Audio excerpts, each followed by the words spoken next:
8:30 থেকে 9টার মধ্যে এই রানা প্লাজার এই ভবনটি 8তলা ভবনটি ধসে পড়ে। এই ভবনটি একটি 8তলা ভবন। এই ভবনটির প্রথম দ্বিতীয় 2 তলা হচ্ছে একটি মার্কেট এবং তারপরের যেই 6টি ফ্লোর রয়েছে এই ফ্লোরগুলোতে বিভিন্ন অফিস রয়েছে এবং গার্মেন্টসের কারখানা রয়েছে। এই কারখানাগুলোতে অন্তত প্রায় 1,500 থেকে 2,000 শ্রমিক কাজ করে থাকেন। এই যে আমার বলা বাবা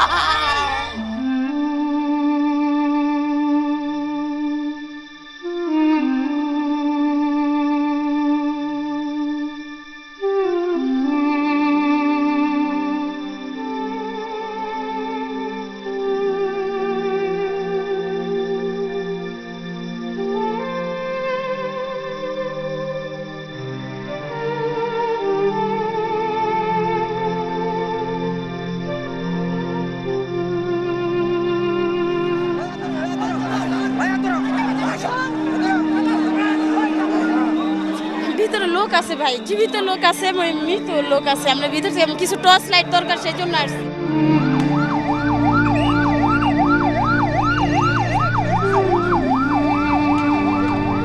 এ যেন এক মৃত্যুপুরী। একের পর এক বের হয়ে আসছে লাশ। হাসপাতালের দিকে আহতদের স্রোত। তিল ধারণের ঠাঁই নেই হাসপাতালে। মাইকে ঘোষণা চলছে, রক্ত লাগবে। আহতদের বাঁচাতে ডাক্তারদের আপ্রাণ চেষ্টা। অচেনা মানুষগুলো একে একে রক্ত দিয়ে যাচ্ছেন আহতদের জন্য। স্বজনহারাদের কান্নায় পুরো এলাকার বাতাস ভারী। শত শত মানুষ চাপা পড়ে আছে ধসে যাওয়া ভবনের নিচে।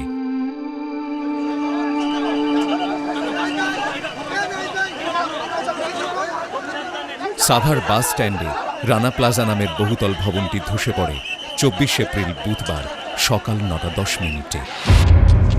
ধসে পড়ে 9 তলা ভবনটির 6 তলা পর্যন্ত এবং নিচের 3টি তলা দুমড়ে মুচড়ে মাটির নিচে দেবে যায়। রানা প্লাজায় ছিল 5টি গার্মেন্টস কারখানা, মার্কেট আর বেসরকারি একটি ব্যাংকের শাখা। উদ্ধার অভিযানে তো মরদেহ পাওয়া গেছে 1134 জনের।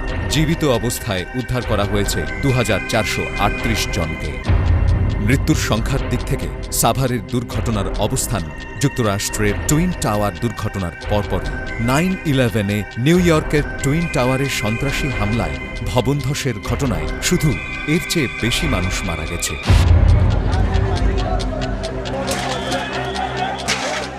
শত শত মানুষ যে যার মতো করে বাড়িয়েছে সাহায্যের হাত। বড় মাপের বিপর্যয় মোকাবেলা ও উদ্ধার কাজে আমাদের আধুনিক সরঞ্জাম নেই, তাই মানুষই ভরসা। উদ্ধার কাজে নিয়োজিতরা কেউ ছাত্র, কেউ বেকার, কেউ পোশাক কারখানার শ্রমিক, আবার কেউ বা মুদি দোকানি অথবা দোকানের কর্মচারী। আমরা পুরান ঢাকা থেকে আসছিলাম এখানে বঙ্গবাজার থেকে। যে স্যাররা বলছে যে এত বড় একটা দুর্ঘটনা হয়েছে, তোমাদের যেতে হবে। আমাদের ড্রেস দেওয়া ছিল, ড্রেস পর সাথে সাথে আমি আমাদের নিকটস্থ স্টেশন পলাশী, আমি সেখানে চলে যাই।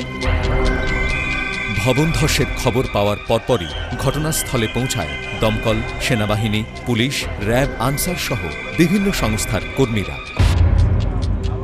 উদ্ধার তৎপরতার মূল ভূমিকাই ছিল দমকল বাহিনী, আর তাদের সাথে ছিল আরবান কমিউনিটি ভলান্টিয়াররা।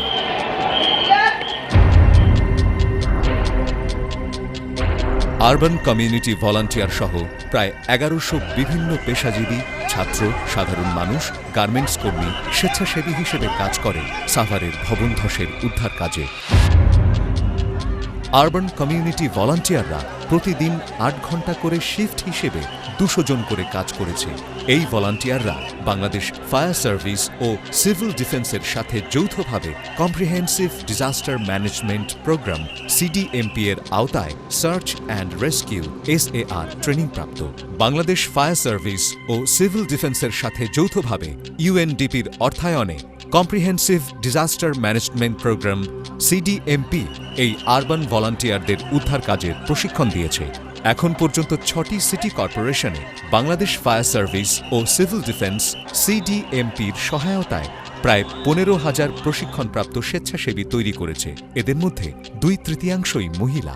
আমাদের সঙ্গে এরা যে আমাদের ভবনের ভিতরে প্রবেশ করা, আমাদের ফায়ারম্যানদের সাথে সেই কাজ করেছে। তারপর আমাদেরকে লজিস্টিক যেসব সাপোর্টগুলি দেওয়া, সেই সাপোর্টগুলি করেছে।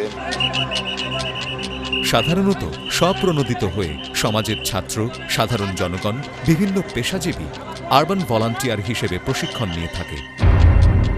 দুর্যোগ মোকাবেলা আর উদ্ধার কাজে সহায়তার জন্য সরকার লক্ষ্য ঠিক করেছে ৬২,০০০ আরবান ভলান্টিয়ার তৈরি করার। এর মধ্যে সিডিএমপি এবং বাংলাদেশ ফায়ার সার্ভিস ও সিভিল ডিফেন্স প্রশিক্ষণ দেবে ৩২,০০০ জনকে। এইসব ভলান্টিয়াররা সাম্প্রতিক সময়ে ঢাকার বিভিন্ন অগ্নিকাণ্ড এবং চট্টগ্রাম ও কক্সবাজারে পাহাড় ধসের ঘটনায় উদ্ধার কাজে গুরুত্বপূর্ণ ভূমিকা পালন করেছে। এরা দুর্যোগ মোকাবেলায় সহযোগী হিসেবে কাজ করছে ফায়ার সার্ভিস, সিটি কর্পোরেশন এবং দুর্যোগ আক্রান্ত এলাকার জনগণের সাথে। যার যার এলাকার ফায়ার সার্ভিসের মাধ্যমে নিবন্ধিত এই ভলান্টিয়াররা দুর্যোগ মোকাবেলায় মৌলিক প্রশিক্ষণ পেয়ে থাকে। প্রশিক্ষণ দেয়া হয় কিভাবে জনসাধারণকে দুর্যোগ প্রতিরোধে সচেতন করা যায় আর দুর্যোগ পূর্ব সতর্ক সংকেত কিভাবে দেয়া যায়।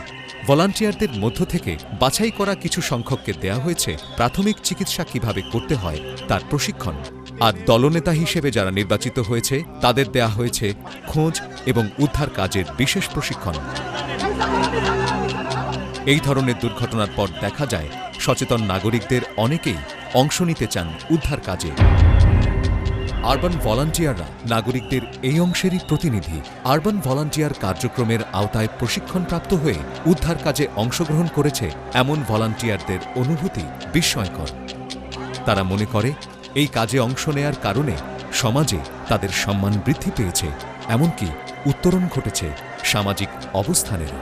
আরবান ভলেন্টিয়ার এরা সবাই আমাদের সঙ্গে কাজ করেছে, আর এরা সবাই আমরা একসঙ্গে কাজ করেছি বলেই এত স্বল্প সময়ে এত বিপুল পরিমাণ জীবিত মানুষকে এই ভবনের ভিতর থেকে উদ্ধার করা সম্ভব হয়েছে। তো অবশ্যই তারা প্রশংসার দাবিদার। যে আমি আহত হব বা আমি নিহত হব সেগুলো নিয়ে চিন্তা করুন। আমি চিন্তা করছি ঠিক আমার এই জায়গায় যদি আমার একটা ভাই থাকতো তাহলে অবশ্যই আমি সেখানে আসতাম। ঠিক আমার সেই দক্ষতা আছে বিধায় সেখানে আমি আসছি, কাজে উদ্ধার করার জন্য আমি আসছি এখানে। নিজেকে তো গর্বিত মনে হয়, কারণ এরকম এত বড় কাজ করা লাইফের প্রথম, তা এত বড় কাজ, এটা আসলে একটা গর্বিতর কথা। আমার অনুভূতি অনেক ভালো ছিল না, আমি কিছু করতে পারছি একজনের জন্য, একটা জীবন তো বাঁচাতে পারছি, এটাই অনেক বড় একটা অনুভূতি। একটা মানুষের জীবন বাঁচানো অনেক বড় একটা পাওয়া। সিডার আইলার মতো ভয়াবহ দুর্যোগ আমাদের শিক্ষা দিয়েছে বড় মাপের দুর্যোগ মোকাবেলায় আর উদ্ধার কাজ সাধারণ নাগরিকদের অংশগ্রহণ ছাড়া সরকারের একার পক্ষে সম্ভব নয়। আর সচেতন নাগরিকদেরও বিবেকের তাড়না রয়েছে দুর্যোগে আক্রান্ত অন্য আরেকজনের উদ্ধারে সাহায্যে এগিয়ে আসার। কিন্তু অনেকেই ঠিক করতে পারেন না কি করে অংশ নেবেন উদ্ধার কাজে। তাই যারা চান দুর্গত মানুষের পাশে দাঁড়াতে, চান সাহায্য করতে দুর্যোগগ্রস্তদের, তারা আরবান ভলান্টিয়ার হিসেবে উদ্ধার কাজে অংশ নিতে প্রশিক্ষণের জন্য যোগাযোগ করতে পারেন নিকটস্থ দমকল বাহিনী বা Bangladesh fire service and civil defence দপ্তরে।